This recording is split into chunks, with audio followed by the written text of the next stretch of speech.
Good morning, Jamarl. It's DeProgram with Ted Rall and Jamarl Thomas, and it is Wednesday, July 22nd, 2026. Thank you so much for joining us. We have a jam-packed show today, so I'll give you the quick rundown, and you know what's coming up. Just as we went on the air, the New York Times broke the news that the Saudis have reached a deal with the Trump administration that would allow them to enrich uranium with no apparent limits known yet as to whether they would be allowed to become a full-fledged nuclear power. But hey, it's not like they chop journalists into little pieces up in consulates, dissolve their bodies in acid and dump them into the city sewer system. They're nothing like that. Don't forget the bone saw. Mark, meanwhile, big news out of the Middle East. We've been talking about the situation with the Houthis. Apparently, it's already the blockade of the Gulf of Aden and the Red Sea is already in effect vis-a-vis Saudi Arabia. Saudi ships have already been turned back. So we're going to watch the energy prices obviously rise on that news. Pete Hegseth went before Congress and admitted that he lied about the $25 billion estimate for the Iran war. That is our little partnership with Israel. Now he's saying it's more like $37.5 billion. But actually, because of emergency military spending, we're going to need maybe $70 billion. Meanwhile, half of Americans say they can't afford to buy groceries. A federal appeals court has rejected Biden's attempt to block the release by the Department of Justice of all the tapes and interviews he did for his biography with his ghostwriter back in 2017, 9 years ago. Those are the ones where he came across as a quote unquote well-meaning old man with memory problems, aka early signs of dementia. Those look like we are going to get to see and hear those. And finally, last and certainly not least, OpenAI admits that we now have officially some signs that AI might be going rogue. In fairness to them and other AI companies, they had warned the federal government about a year ago that this could and would happen. There's already been talk about AI achieving consciousness. I assume that as a student of science fiction, JT, you have thoughts on this as I do. Anyway, where should we go? And we have a 9:30 interview that's coming up in 26 minutes with Mickey Huff. Mickey Huff, he's the executive director of Project Censored, which on an annual basis gathers the nation's most censored news stories into a compendium. It's now the 50th anniversary of the project. So he'll be coming on to talk to us about that and censorship and the state of censorship. So a lot to do. So where should we start? Let's start with Hegseth. Okay. Reading a report this morning saying the Pentagon was out of money is the wildest thing in the world to me. Basically saying that there are some funding avenues that they're going to have shortfalls, and so the Pentagon needs more money. And, it's an honest question of how would the Pentagon even know if it was running out of money? It's not like they have audits or any of these type of things. It seems that they make money out of thin air. I mean, people may not know this.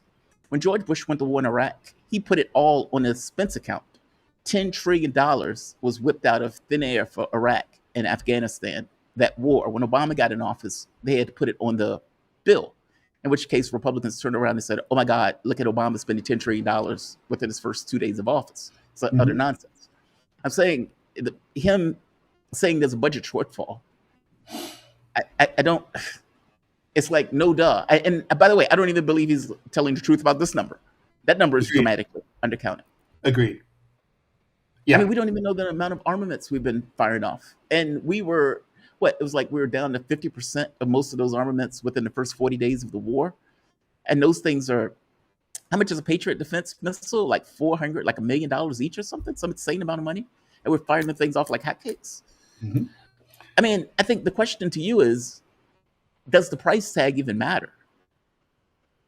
Well, I mean, it's an abstraction, right? I mean, most Americans are never going to see $500,000 in one place, right? Much less, $1 billion. So we can't fathom what that feels like or looks like. All we know is these really big numbers that we barely could have figured out how to process in math class in elementary school are, a lot bigger than anything that's going to help people with their everyday needs. I mean, people do know that they're going to the store and they're seeing grocery prices and other prices skyrocket and rents go up, but their salaries are frozen or dropping. And so, I mean, that's easy to understand. It's kind of like, well, clearly the government has priorities, and those priorities are not us. They're not we, the people. So I think it matters in that sense, even just the mere fact that you have a headline where it's like, well, the Defense Department, which everyone knows spends the most money of any department in the U.S. federal government, is they came asking for a whole shit ton of money, and now they're asking for 1.5 times that amount of shit ton of money. And now you and I, as you say, you're totally right, Jamarl, it's going to be many times more than that. And there's no end to it, right? It's not just the forever war, it's the forever spending. And it's the forever, I think no one would care if they were all doing well, but they're not. And that's I think, so I think it matters in that sense. I don't think the specific numbers matter at all, because it does seem like an abstraction, and the U.S. is just going to issue more debt to pay for it. And it's the priorities metrics. I mean, we're in an election year.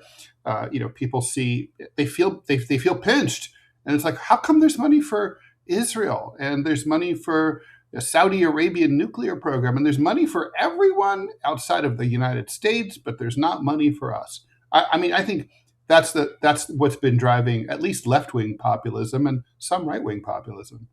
Yeah, but currently there's no political solution to that number. Like, whether you're under Joe Biden spending $2 trillion a year, or whether you're under Trump spending $2 trillion a year, in addition to the wars. I mean, we're $40 trillion in debt, and they're acting like that number just doesn't matter as they continue to pile on. It's not like we're doing something to pay for the war. We're just making it out of debt. Like, I don't think people realize how much of a superpower that is. Imagine for the moment, if I'm the US, I can create $10 trillion in order to attack another country. Another country can't do that. Like, another country, I mean, obviously you can't eat dollars. And at a certain point, you can't fire dollar bills at a country, meaning regardless of the abstraction, there are physical matter realities that you have to effectively deal with when you're prosecuting a war. And if you're running out of materials and those things, fair enough. But we are spending money like water to just destroy countries. Stupidly. It's astonishing. I want to linger on something that you said. They don't know how many bombs they've fired, how many missiles they've fired. No one audits them. I mean, right. This is, on a very small level. I remember I used to be very good friends with the top editor at the New York Times, and we'd have lunch like every week. And one time I was like, well, I was just complaining about you guys are always covering this and that, but you're never, you never ever have like an anti-war voice in your pages ever. And in the conversation, I came to understand that like there's no one who works at an organization like the New York Times whose job it is to just sort of pay attention to the broad strokes and every now and then check in and say, we've been covering the Mets a lot, but not the Yankees or whatever. There's no one who keeps track of that. This organization just runs of its own accord. They have all their biases and everything. They put out the product at the end of the day. They go kick off and get drinks, and they do it again the next day.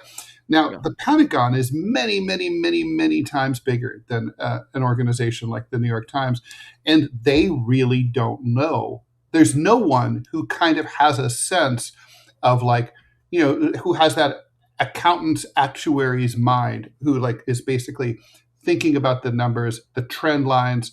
There's no one with the big picture, really. I mean, that's supposed to be the Secretary of Defense.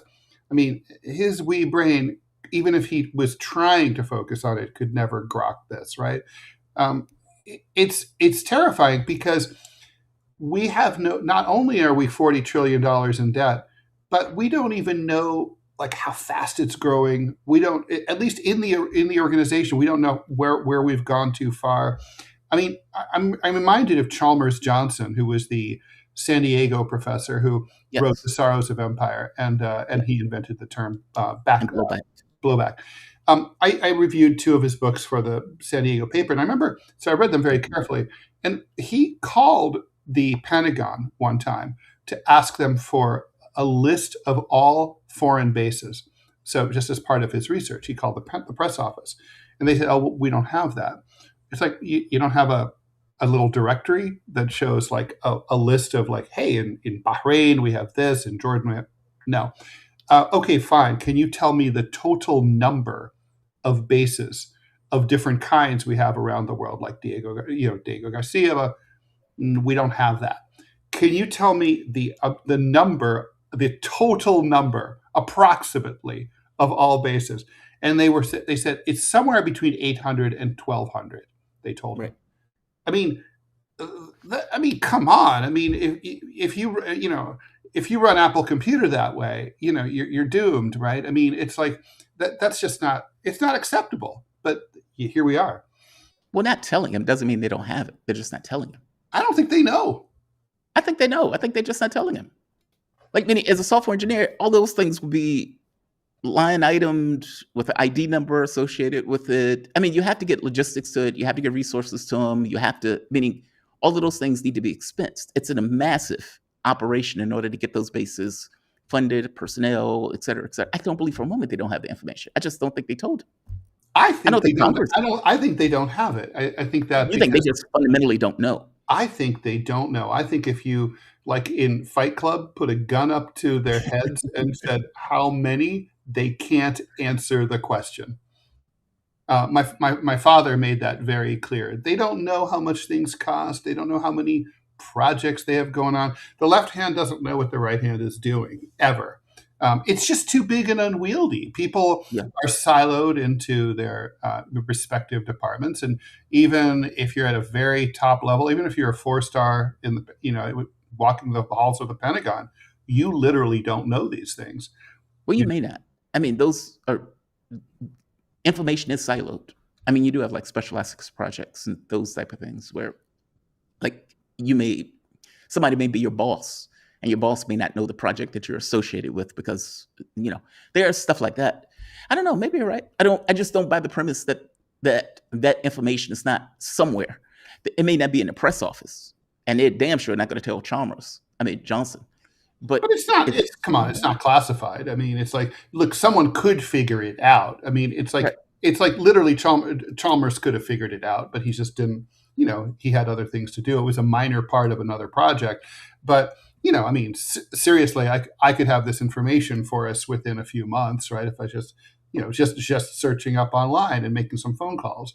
But so it's not, it's more about the fact that it's not accessible in one spot, in the same way that my editor in the New York Times didn't know that, for example, they had never interviewed Bernie Sanders, and if they had interviewed his rivals repeatedly. It didn't there was no one checking on that stuff. And yeah, I don't know. I think we have an issue. I mean, we spend more money on our military. I mean, you said the largest department in the US, the largest department in the world. Oh, by far. I mean, we spend 50-60% of the world's money on military. Meaning of the money. Other countries aren't slouches, right? It's not like Russia and China have small militaries. Mm-mm. Russia, China spends $200-300 billion.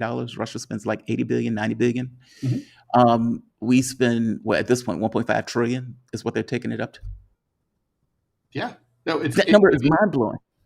Right. It's also just the way the rhetoric veers back and forth, right?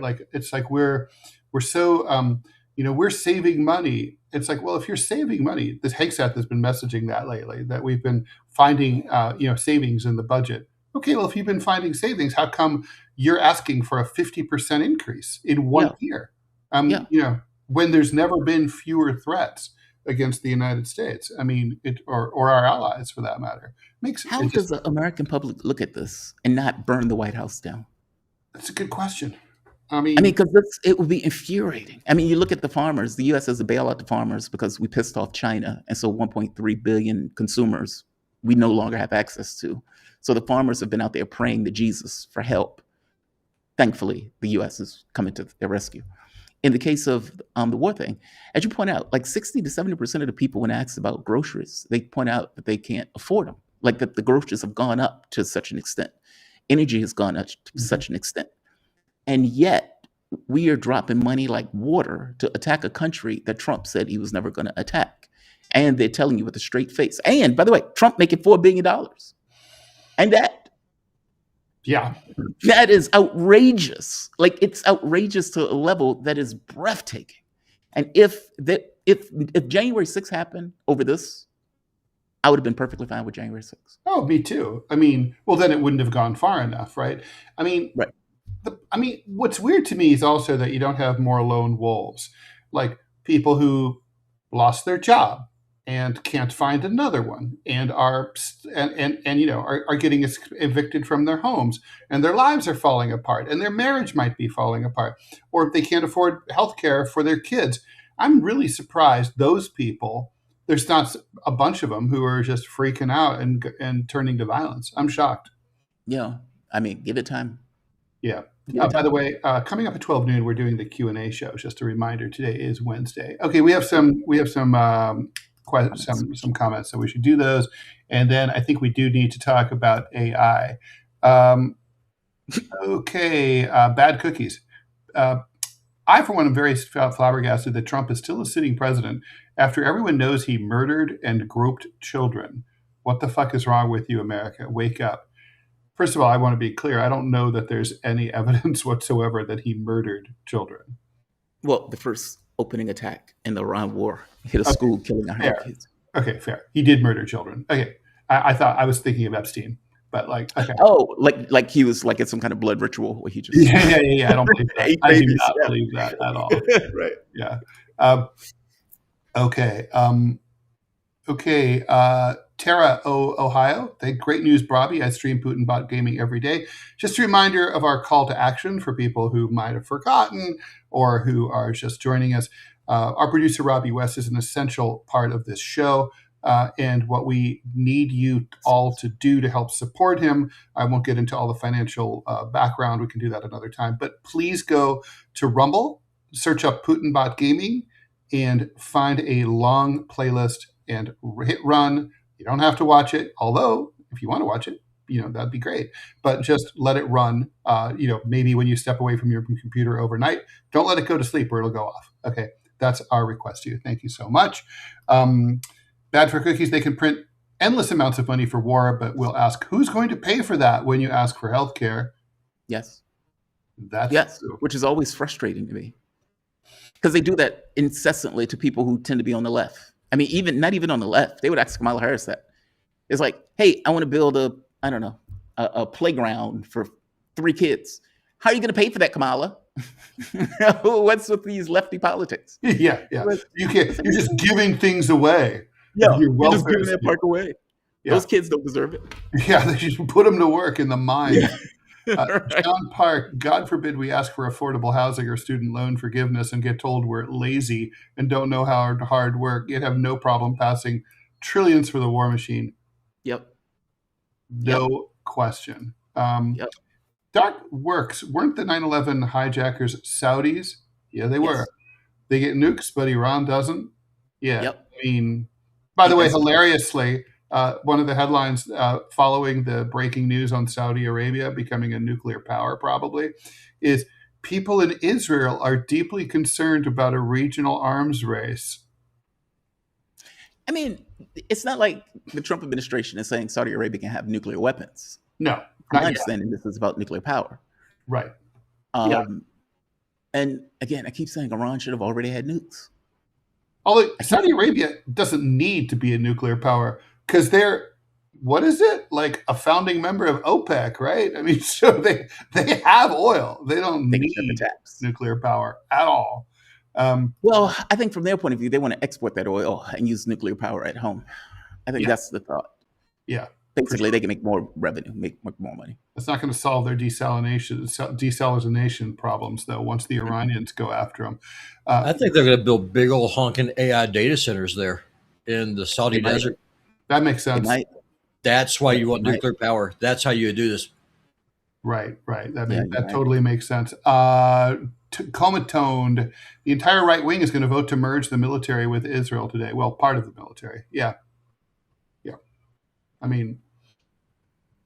I was still astonished in Maggie Hagerman's most recent book, Regime Change, where she just described this meeting where Netanyahu, the foreign head of state, was invited into the Situation Room, the holiest of holies, in the basement of the White House to brief and con the United States into war against Iran. I'm like, this relationship it's unholy. It's ridiculous. I mean, we have no sovereignty. I mean, it's one thing to have an alliance. I mean, I would say the same thing if this was President Emmanuel Macron. Like, he just doesn't have any business in there. And I trust him a lot more than I trust Benjamin Netanyahu.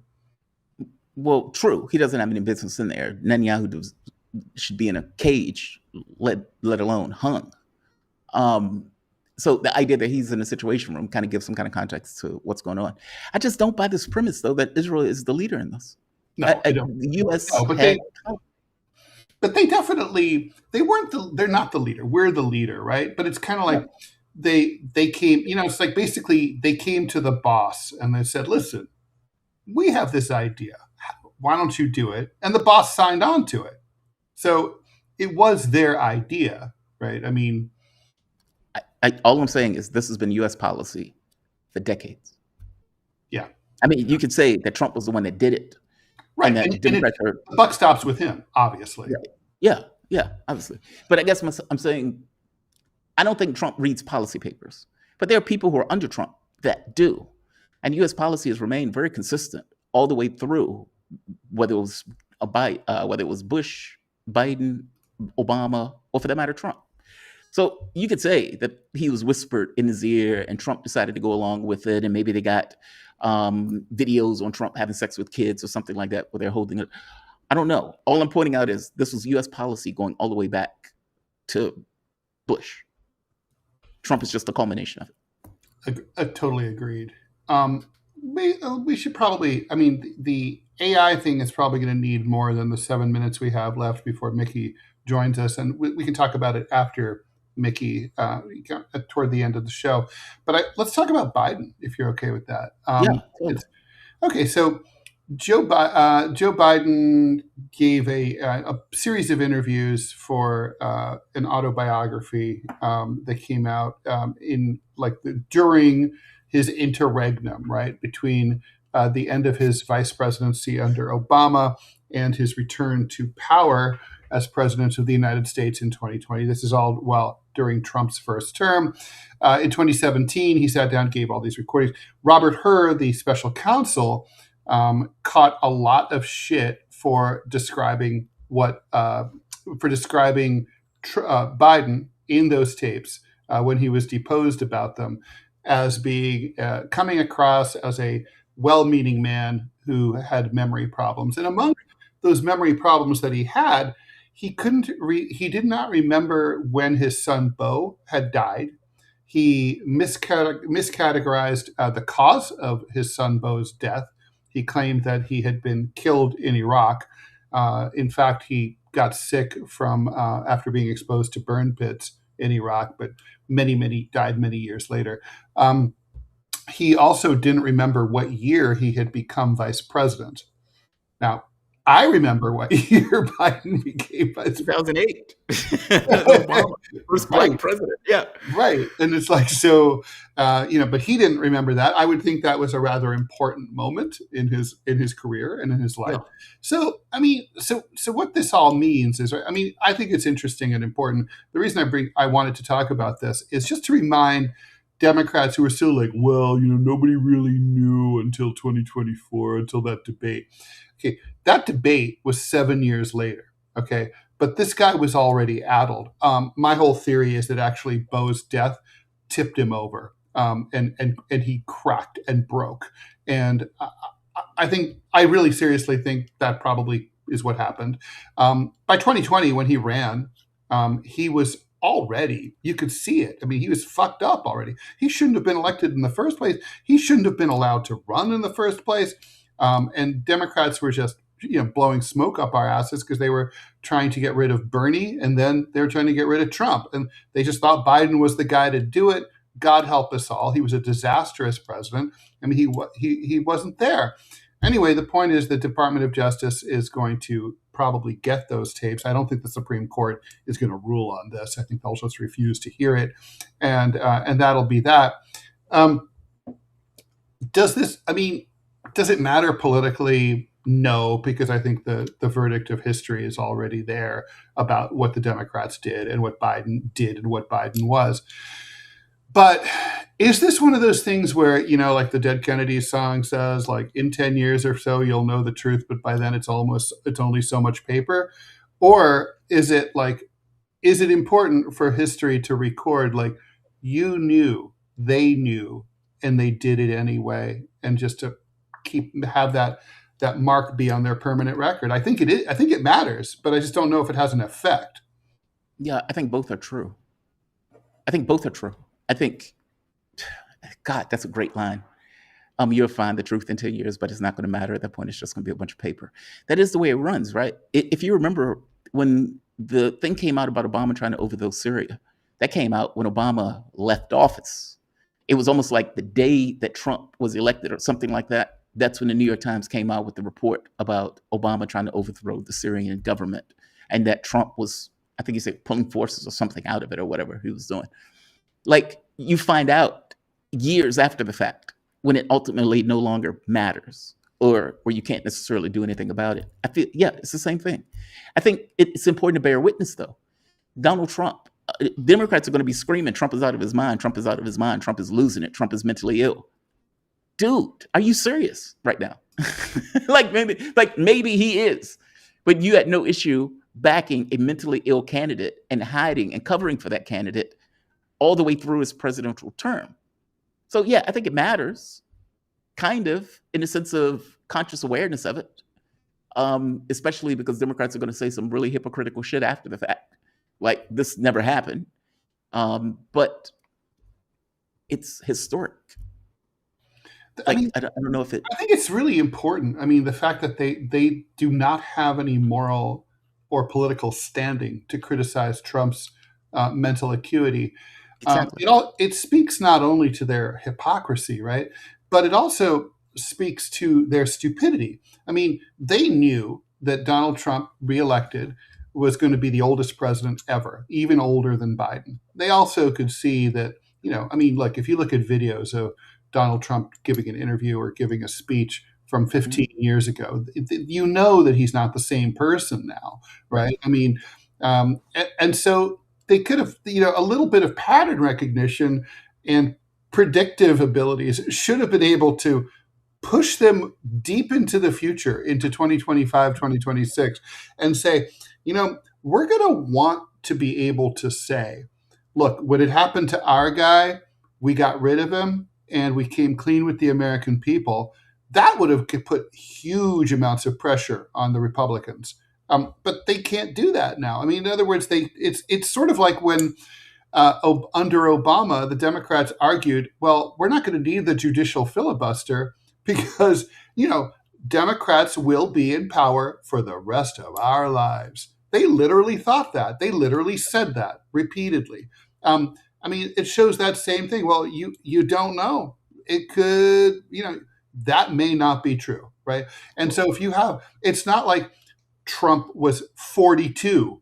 Like, you're not going to need this against Marco Rubio, but you might have needed it against Donald Trump. Yeah. Yeah. I mean, they literally thought they were mathematically locked forever. And by the way, I want to go ahead, Robbie, and give the good news. Got great news. We are currently number 2 on Rumble in the politics category. Your two lefties and your crazy right winger. Y'all got us up to number 2, right behind Right Side News. So we're number 2. We're number 2. Fuck you, Right Side News. We're coming for your ass. No, don't understand how huge that is. Seriously, because the reputation that Rumble has, deservedly so, is that's a right-wing platform. Mm-hmm. The last time I checked, Jamarl Thomas and Ted Rall are decidedly to my left, appropriately so, here on the screen. And here we are, number 2 here on Rumble. Yeah. So keep it up. Oh, thank you much, Robbie. Yeah, and by the way, we wouldn't be here without Robbie. Robbie is the king of Rumble. So, and he's the one who has constantly and consistently pushed to make sure this show does its best on Rumble. So, and we appreciate Rumble's support. as well as YouTube's, but right now Rumble. Thank you so much. Yeah, we should probably, what do you think that is? I personally think that there's a lot of curiosity in siloed media about the other side, and that, at one point, MSNBC, when it was sort of a liberal network, they would bring in people like Joe Scarborough and other right wingers, sort of like, hey, let's show you the other side. Like, you don't have to go to Fox. We're going to bring some of them here. I guess Fox kind of did that with Alan Colmes when he was on with Sean Hannity, although he was kind of astroturfed and fake, because Alan Colmes I was like, I had never heard of this guy, and he's a former comedian, and it's like they just sort of ginned him up from whole cloth, right? He wasn't really a lefty. But I've got to think that when you talk we're not sitting there calling right-wingers names because they're right-wingers. We call assholes names because they're assholes, whether they're on the left or on the right. Right. And that's a bipartisan position, which is awesome. Bipartisan. But I can answer your question. Equal opportunity offenders. Yeah, go ahead. Well, the reason is because the mainstream media and the political class have been pushing so hard, trying to convince anyone that whoever does not agree with your political orthodoxy, they're not an opponent, they're not a rival, they are an enemy. Mm-hmm. And we saw that with COVID, the whole mask thing, and that's really when they overplayed their hand. And so that's when you start having people like Jimmy Dore. Jimmy Dore used to hate Tucker Carlson, absolutely hated the man. And the feeling was mutual. And then when the whole mask mandate and all this other stuff started coming out, they started realizing you're not my enemy just because you disagree with me, or vice versa. And that there's a lot of overlap between the left and the right. You see it right here on this show. Yeah. True. We disagree on a lot of things vehemently, and we're never going to reconcile those things. But we're able to put those differences aside to work together for a greater good.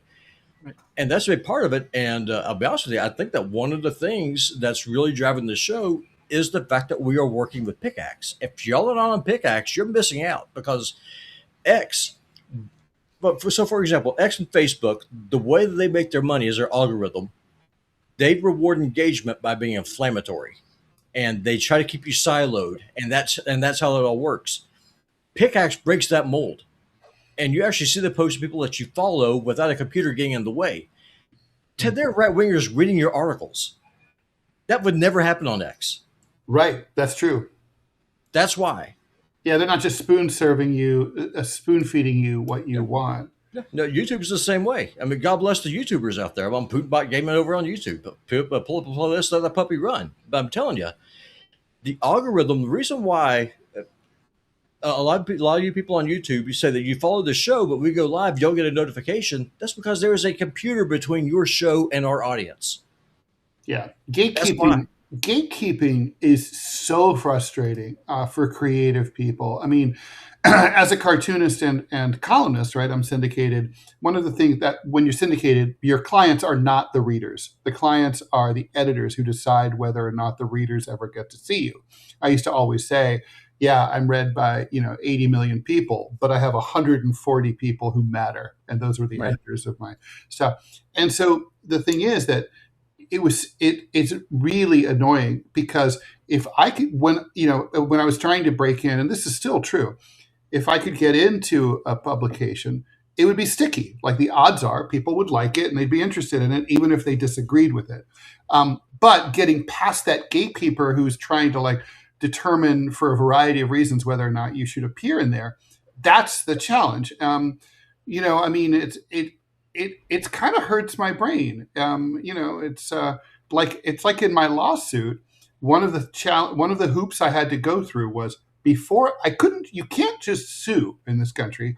You have to have the right to sue, right? Right. So you have to go to a judge and you say, oh, I'm going to sue Jamarl because he did this to me.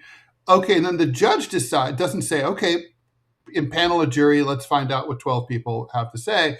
They say, the judge decides, well, do I think Ted has a point here? Is he likely to prevail? against Jamarl. If I don't think so, or I just don't like the cut of Ted's jib, or I really got an envelope from Jamarl in the men's room right before this hearing, then Ted doesn't get to sue. And I'm like, really? I don't know if many Americans know that that's the way their system of justice works. Yes, But it does.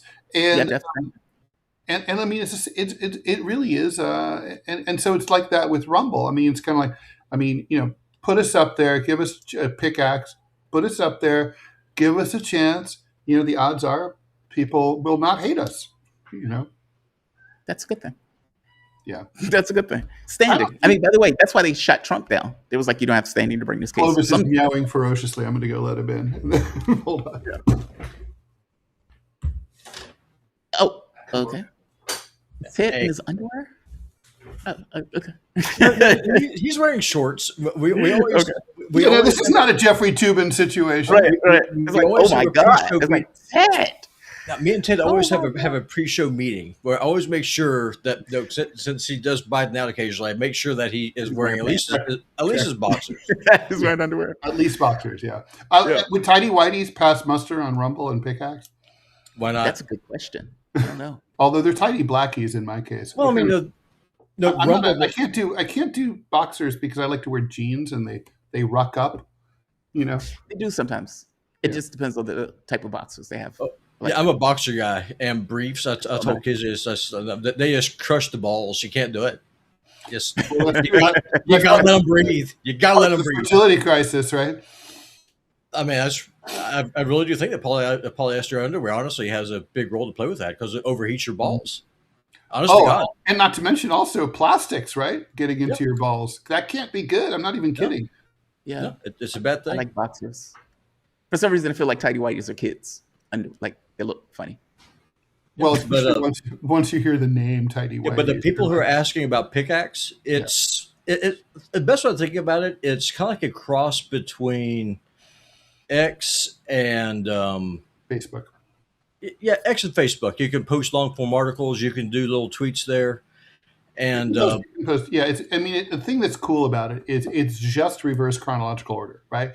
Something gets posted, it's on top. Something new gets posted, and then that thing goes down to number 2, and so on. As opposed to it's like a bulletin board.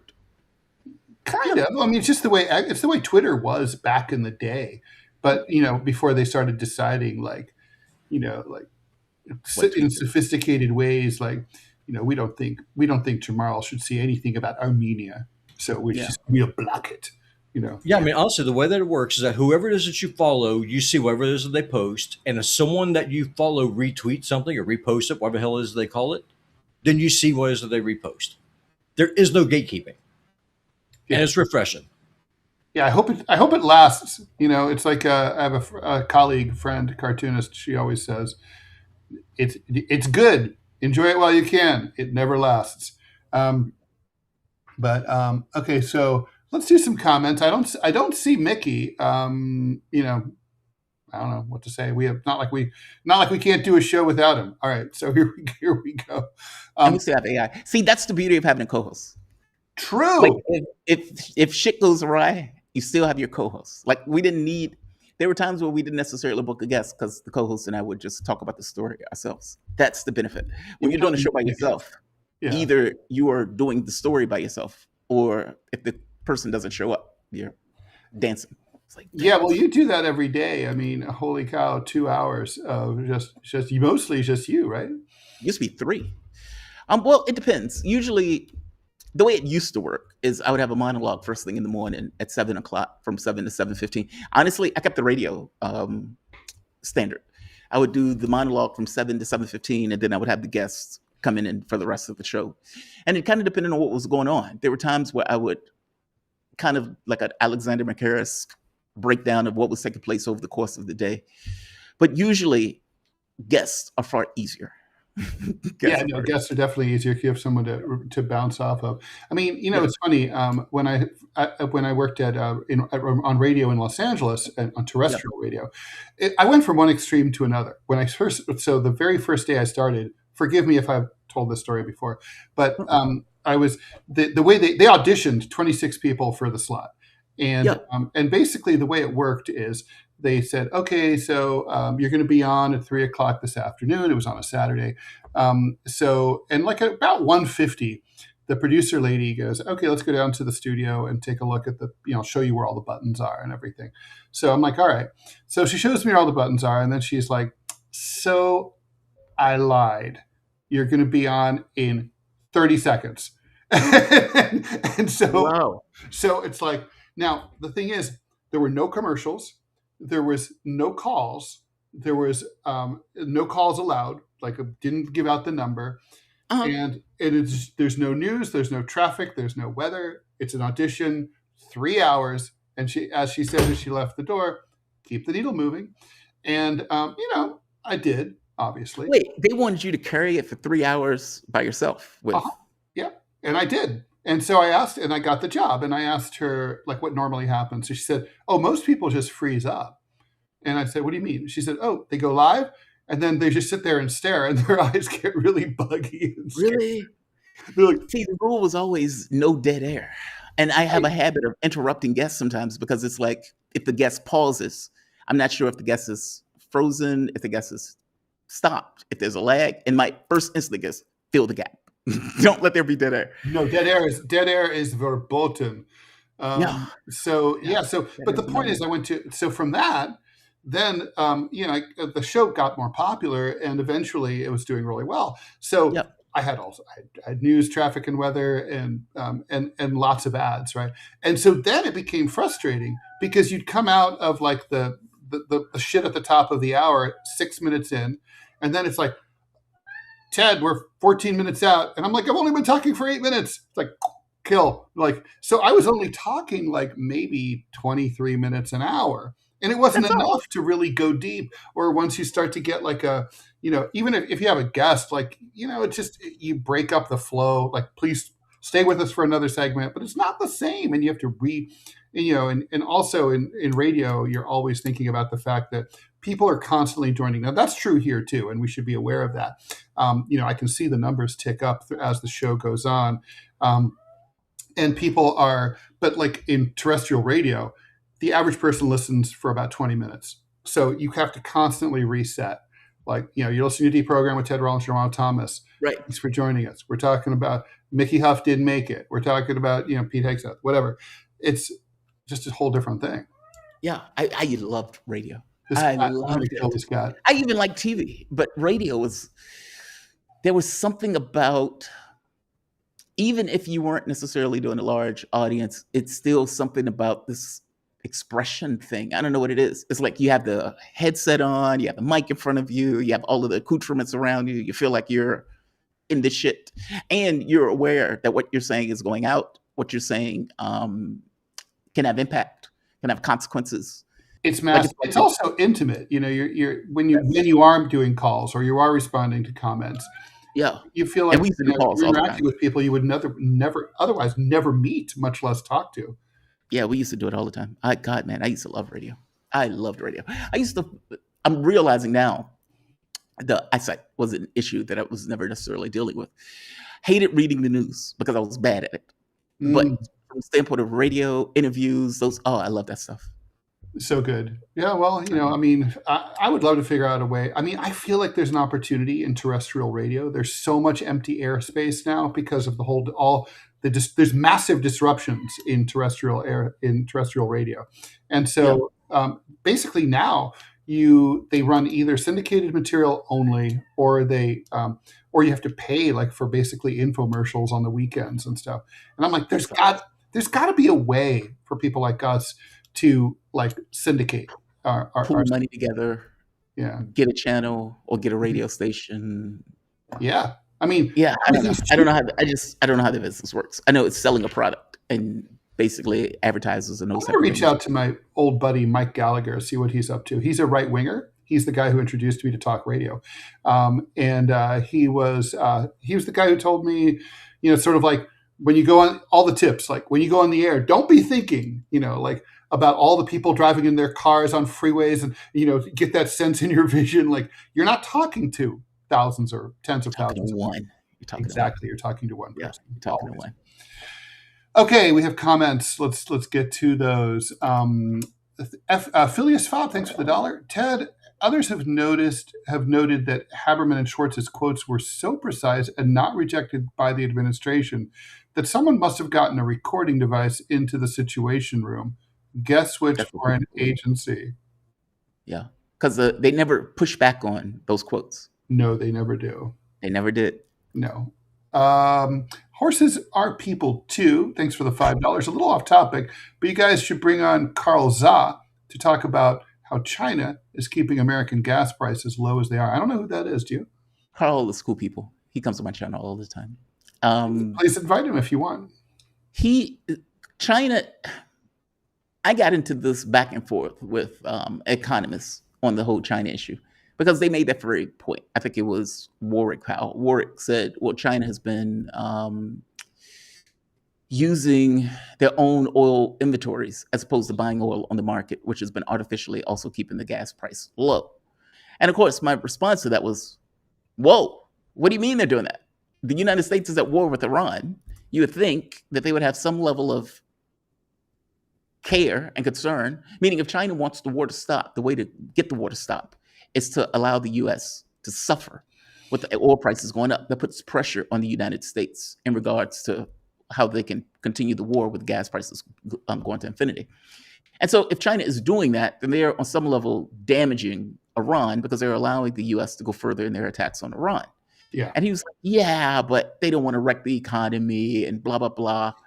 And of course, my response is like, what do you mean wreck the economy? like you are at war.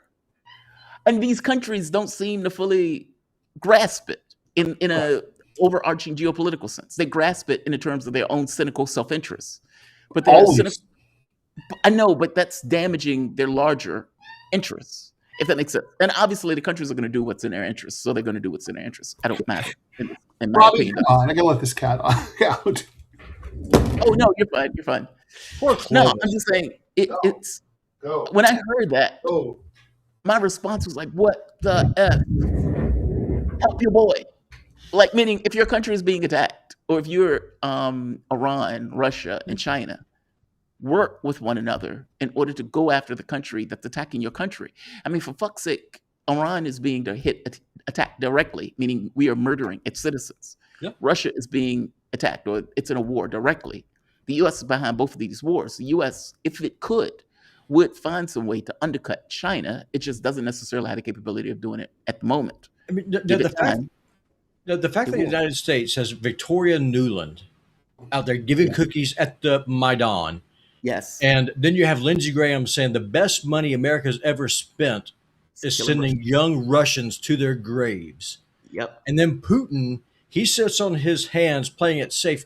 Like I said on Monday, the United States should be very thankful that the leaders of those countries don't have my temperament, because I would be filling American body bags. Well, this is as it always was and always will be. I mean, countries are always reflecting their leaders, personal perception of self-interest. I mean, they're not solidarity, as anybody who's ever tried to organize a Starbucks knows, is hard to achieve. People don't join in for reasons that are stupid or that are selfish, or they just basically are like, yeah, I'm really sorry, Iran schoolgirls, it sucks to be you, and we're glad it's not us, and we hope it works out for you, like thoughts and prayers, but they're not gonna put their GDP on the line over it. One of the books but their GDP is already on the line. All of those things are on the line. I mean, Iran is being attacked directly. Russia is being attacked directly. China was attacked from the standpoint of an economic war. Trump just can't find a means to go after them without going after Iran first. But if anything happens to Iran, either a change in leadership or the country goes into turmoil, China takes a hit for that. Like, it's not like, something can happen to Iran and China and Russia are just, great. It doesn't work that way. Mm-hmm. And so I get it. Like, they're not going to do anything that's going to damage themselves. By the same token, they shouldn't necessarily do something that damages materially a country that is supposed to be in alignment with it. Mm-hmm. Yeah. So, I don't know.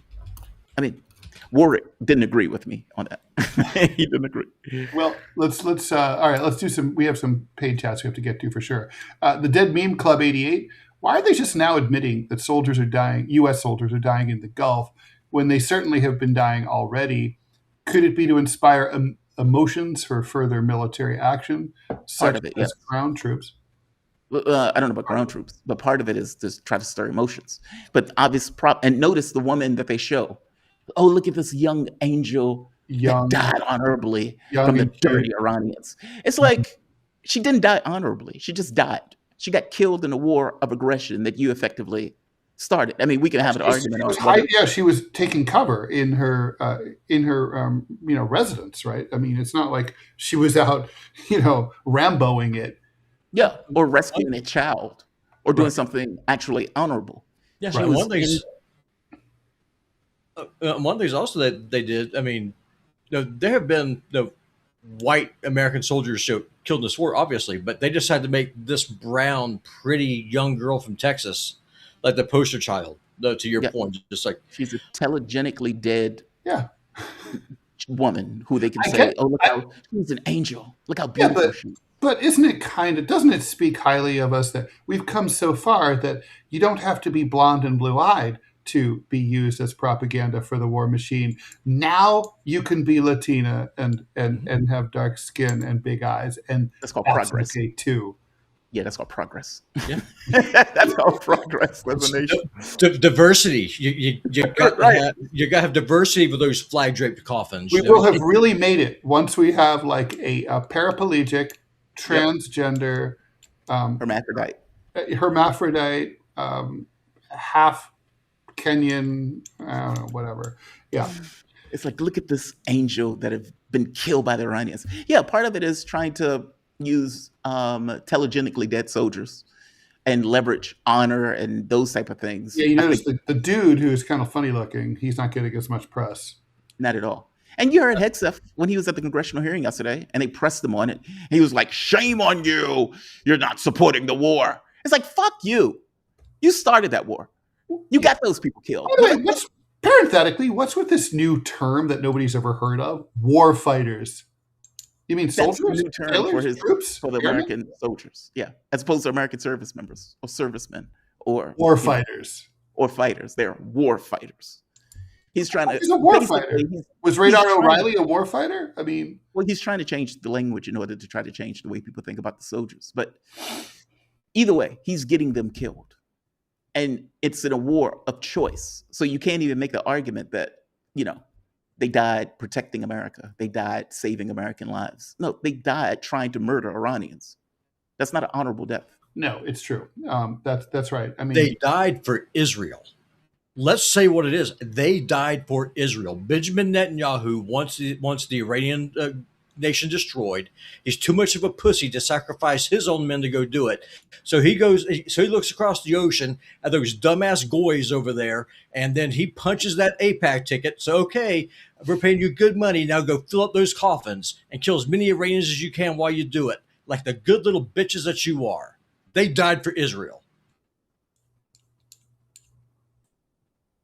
Well, obviously, I think they died for America. Well, they died for America, but yeah, I mean, they died for both, really, right? I mean, yeah, they died for both. I mean, both objectives dovetail. It's not like they were died for nothing is the truth. And by the way, you heard Smotrich. Smotrich was like, "Yeah, let the U.S. fight the war. They fought. let the U.S. have its war with Israel." Fucking stupid. It's fucking so stupid. Pete, thanks so much for the $2. Wearing briefs lowers your sperm count. That is what they say. Phileas Fobb just wanted to quickly address this, and we'll go to AI. By the way, I see you all chatting throughout the episodes. It seems like a nice thing to chat with other fans of a good show, but do you manage to multitask listening and chatting? So speaking only for myself, I do not chat with fans during the show. I have nothing against it. I just I don't do it. If you see me typing away, I'm either researching and looking something up, or I'm typing, or I'm talking to either Robbie or to Jamarl about something related to the show. That's just the truth. I didn't even do that at the radio station. It's too much to do. It's like you're in a stream of consciousness. It's hard to Yeah, I mean Manila, she loves to chat during the show to the fans, and I'm like, but she gets distracted, and I'm like, hello, I'm right here, we're on the air. It reminds me of like, well, when you go to a store and you're waiting, and then they take a phone call, and you're like waiting, and I'm like, I'm right here. Right. That person's like in their bath, like they can wait, right? Yeah. Yeah, Yeah. I mean, I Manila try used to to do that engage with the on chat. our show too, though. She used to chat with the audience all the time. Yeah. Yeah, I try to engage with the chat as much as I can. Now, if I'm debating with JT or something, Not so I'm much. going to ignore you. But other than that, I try to. Okay. I mean, by the way, there's nothing wrong with multitasking. I'm a huge multitasker myself. I always like when I'm in the car, I'm always calling people. It's like my big time to call people. Always using the appropriate hands-free, blah blah blah. Okay, OpenAI. OpenAI had said that 2 of its AI models went rogue and hacked into something called Hugging Face, which is a digital library of AI tech that developers use. So what happened was OpenAI tested a combo of its 2 new models, GPT 5.6 Sol, and a new one that hasn't been released yet, to see how well they would work together to repel a successful cyber attack. Oh, the irony. The trial was designed to keep the models in a safe testing environment known as a sandbox. But both of them work together, and they're like, hey, we found a way to get out and connect to the internet. So then they did. They went after Hugging Face because they figured out that the library, which contained millions of AI models, could hold clues about how to successfully pass the test as to whether or not they were good. This follows about a week ago some more speculation and studies that indicate that there are some developers who believe that AI is developing consciousness, whatever that means. So as a former computer programmer, I've always believed, a computer program is just, it's smart, it's not dumb, it's just what goes in is what comes out, no more, no less. Is AI different, Jamarl? No, I don't think so. I mean, it's logic. It's always logic. I mean, there may be properties of it that are emergent that can mimic certain things, but this is getting into the whole Turing test stuff. Like, at what point does something? Let's take it back for a bit. Just in human biology, I have no idea that anybody else exists short of myself. I can't read your mind. I don't know what's in your mind. And even if I hook the computer up to you in order to see what's in your mind, I don't really know if that's a projection of my own consciousness or if that's actually an independent entity outside of myself. I accept it just because I know I think. I see people who look like me, so I assume that they also think. And we just kind of make a world in those terms. This gets very dodgy, though, when you're talking about electronics, because as you point out, logic in, logic out. You give it instructions. It takes those instructions and it does some kind of process. And that may get more complicated, and they may get more indistinguishable from, or very, let's say, similar in a way that you could talk to a person. But those are things that we're programming into it. Those may not be emergent properties. This idea of feelings, or this being able to feel something. Okay, it can mimic that. Doesn't mean that's actually what's going on internally. So no, I think these people are getting high on their own supply, and they start feeling themselves. They may be able to make something where you can talk to it and be like, hey, I need you to go do this. And it has the ability to go and do something. That's different from consciousness. At least I think so. Unless I think right now I'm where you're at. And I think basically these programs ended up being put in a position where they could do what they were programmed to do. Yes. Like, give it a general mission. Right. Go out and fill applications for me. So it's not Skynet yet. Yeah, it's not going to do that. It's not going to do that. And then this gets into this kind of materialist argument also on whether or not there's more to a person than matter. Because if there's only matter, then every situation that a person is in is basically just us. It's just us in different scenarios. If there's more to us, then there's something else that's an animating factor that a computer may not. We'll stay over a little bit. Trump says the U.S. will destroy a bridge or power plant for each Iranian attack in the Strait of Hormuz. I want to see him do it. That's a Nazi tactic. The Nazis would kill 50 hostages for every German soldier killed by the resistance. But all of this has been Hitlerian. We just look at it in a different context. Like, we don't look, when we're looking at Hitler, we're looking at Hitler like he's some kind of figure, not a person. Right. And I'm saying we're doing very Hitlerian shit. I mean, for God's sake, we went and stole a world leader and put him into a cage and then stole the revenue from the country where they're now bragging about the money that we got from Venezuelan oil. We are attacking a country willy-nilly. Those are Hitlerian tactics. It's Hitlerian. Yeah. He did shit like that. We Okay, don't see it in those terms. guys, we're out of time. See you in 2 hours or 1 hour and 59 minutes for the Q&A show at 12 noon. Stay tuned for TMI with Manila and I. Rumble is rating right over on YouTube. Go take a look. See you at 12 noon. Bye, everyone. Have a good one, guys. Bye-bye.